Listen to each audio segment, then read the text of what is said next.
Mi mujer empezó a despertarse a las 3 de la madrugada hace unos 4 meses, y no le dije nada durante semanas. La primera vez que ocurrió, extendí el brazo hacia su lado de la cama y no estaba. Me quedé quieto un momento, escuchando la casa, y entonces escuché el suave sonido de una puerta cerrándose en algún lugar del pasillo. Me dije que probablemente había ido a buscar un vaso de agua. Volví a dormirme en pocos minutos y no volví a pensar en ello hasta la próxima vez que ocurrió. Y entonces ocurrió de nuevo. Y otra vez después de eso. Para la tercera semana ya tenía un patrón. En algún momento entre las 2:30 y las 3 de la madrugada, ella se levantaba de la cama tan silenciosamente que apenas sentía moverse el colchón, y se ausentaba entre 1 hora y 2 horas. Cuando volvía se deslizaba bajo las sábanas con cuidado, como si intentara no despertarme, y en pocos minutos su respiración se ralentizaba y se quedaba dormida. Fingí estar dormido cada vez. No sé exactamente por qué no le pregunté directamente. Llevábamos 9 años casados, y éramos el tipo de pareja que hablaba de todo, o al menos eso creía yo. Pero algo en la manera en que se movía en la oscuridad, tan deliberada y tan cuidadosa, me hacía sentir que lo que fuera que ocurría a las 3 de la madrugada le pertenecía a ella de una manera que yo no quería interrumpir. Así que observé, y esperé, y no dije nada. Durante el día era completamente ella misma. Hacía café por las mañanas, se reía de mis chistes malos. Llamaba a su madre los domingos y hablaba demasiado tiempo como siempre hacía. No parecía cansada, no parecía distante, no parecía una mujer que cargara con algo pesado. Parecía completamente bien, y eso de alguna manera hacía todo más confuso en lugar de menos. Empecé a prestar atención a las pequeñas cosas. La manera en que a veces se detenía en medio de una conversación y miraba algo que yo no podía ver. La manera en que se lavaba las manos 2 veces cada mañana, con más cuidado de lo habitual. Y noté una vez, solo una vez, un leve rastro de algo azul bajo su uña que no había conseguido eliminar del todo. Tampoco dije nada sobre eso. Me conté a mí mismo 100 historias diferentes sobre lo que podría estar haciendo. Ninguna me parecía correcta, y la mayoría me parecían injustas hacia ella. Y me odiaba un poco por la dirección que tomaba mi mente en mitad de la noche cuando ella se iba y la habitación estaba demasiado silenciosa. Pero conocía a mi mujer. La conocía como conoces a alguien después de 9 años compartiendo una vida, no perfectamente, no completamente, pero lo suficientemente profundo como para reconocer cuando algo se siente mal frente a cuando algo se siente privado. Y esto se sentía privado. Lo que fuera que estuviera haciendo a las 3 de la madrugada no se sentía como una traición. Se sentía como un secreto. Y hay una diferencia, aunque me costó un tiempo confiar en ese sentimiento. Así que una noche, unas 6 semanas después de que todo empezara, decidí averiguarlo. Esperé hasta que escuché el clic de la puerta cerrándose al fondo del pasillo. Me quedé 5 minutos tumbado en la oscuridad, contando mis propios latidos. Y entonces me levanté y caminé por el pasillo en calcetines. Me detuve frente a la puerta de la pequeña habitación al final del pasillo, la habitación que llamábamos el cuarto de los trastos, la que tenía un escritorio y algunas cajas y una ventana que daba al jardín, la habitación que nadie usaba realmente para nada. La luz estaba encendida dentro. Podía verla bajo la puerta, cálida y amarilla y constante. Me quedé allí un largo momento con la mano levantada, a punto de llamar, y entonces cambié de opinión. Alcancé el pomo en cambio, tan silenciosamente como pude, y abrí la puerta lo justo para ver dentro. Y lo que vi me dejó completamente paralizado. Estaba sentada en el suelo. No en el escritorio, no en una silla, en el suelo, con las piernas cruzadas, con un lienzo grande apoyado contra la pared frente a ella y una tabla de madera sobre las rodillas cubierta de pequeños tubos de pintura y pinceles de diferentes tamaños. La lámpara del escritorio había sido bajada al nivel del suelo y orientada hacia el lienzo. Y en ese cálido círculo de luz mi mujer pintaba con una concentración y una quietud que nunca había visto en su cara. En 9 años. Me quedé en el umbral y miré la habitación correctamente por primera vez. Había lienzos por todas partes. Apoyados contra las paredes, apilados cuidadosamente en el rincón, algunos terminados y otros a medias, algunos que parecían haber sido trabajados durante semanas. Paisajes, en su mayoría, campos y cielos y esa luz que ocurre justo antes del atardecer cuando todo se vuelve dorado y silencioso.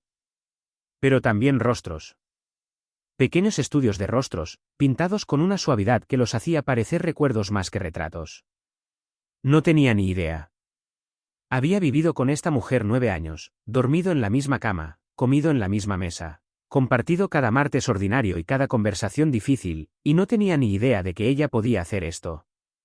Que había estado haciendo esto. Que en algún lugar dentro de la persona que creía conocer completamente, había un artista que había estado pintando en secreto en nuestro cuarto de los trastos mientras yo dormía. Me quedé allí lo que pareció mucho tiempo, aunque probablemente fueron solo 1 o 2 minutos. Ella nunca se giró, completamente absorta en lo que estaba haciendo, su pincel moviéndose en pequeñas pinceladas cuidadosas, su cabeza inclinándose ligeramente hacia un lado como hace cuando se concentra mucho en algo. Parecía más en paz de lo que la había visto en años. Cerré la puerta tan silenciosamente como la había abierto, y volví a la cama. No dormí el resto de la noche. Estuve tumbado en la oscuridad pensando en todo lo que acababa de ver, y cuanto más pensaba en ello más piezas se empezaban a encajar. Al principio de nuestra relación, antes de casarnos, ella había mencionado una vez que solía pintar. Solo lo mencionó, de pasada, como mencionas algo que has guardado, no exactamente con tristeza, sino con la aceptación tranquila de alguien que ha decidido que una cierta versión de sí mismo pertenece al pasado. Le había preguntado una vez y dijo que llevaba años sin pintar, que la vida se había vuelto ocupada, que era solo algo que solía hacer. Y yo había aceptado esa respuesta porque la ofreció con tanta facilidad. Pero a veces las personas dicen solía o cuando lo que realmente quieren decir es, no creía que hubiera espacio para ello. Ella había encontrado ese espacio. A las 3 de la madrugada, en nuestro cuarto de los trastos, en el suelo, había encontrado espacio para la parte de sí misma que el resto de su vida había ido desplazando silenciosamente.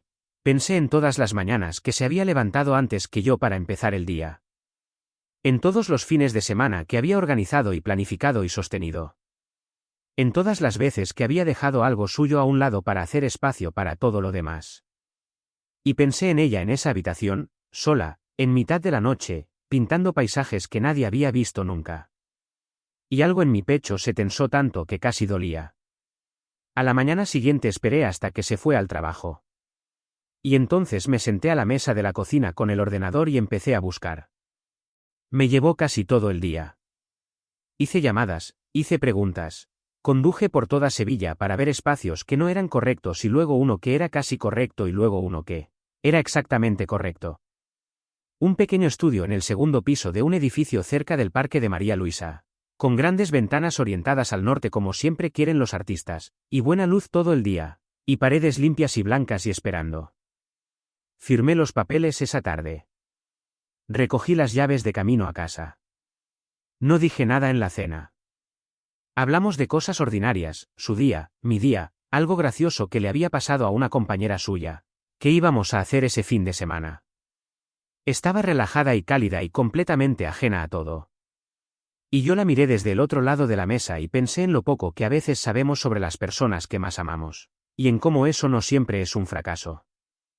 A veces es solo un recordatorio de que la persona sentada frente a ti todavía está llena de cosas que merece la pena descubrir.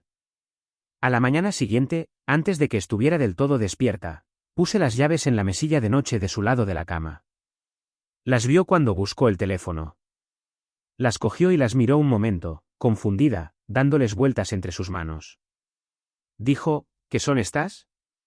Me senté y le conté todo. Le conté la noche que la seguí por el pasillo, sobre quedarme en el umbral, sobre los lienzos contra las paredes y la lámpara en el suelo y su cara en ese círculo de luz. Le dije que me había quedado mirándola pintar y que había sido una de las cosas más hermosas que había visto en mi vida. Le dije que lo sentía por haber tardado tanto en darme cuenta, y que lo sentía porque ella hubiera sentido que la madrugada era el único momento que le pertenecía. Le dije que había encontrado un estudio, que la luz era buena, que ahora tenía su nombre, y que nunca más quería que pintara en secreto. Ella no dijo nada durante mucho tiempo.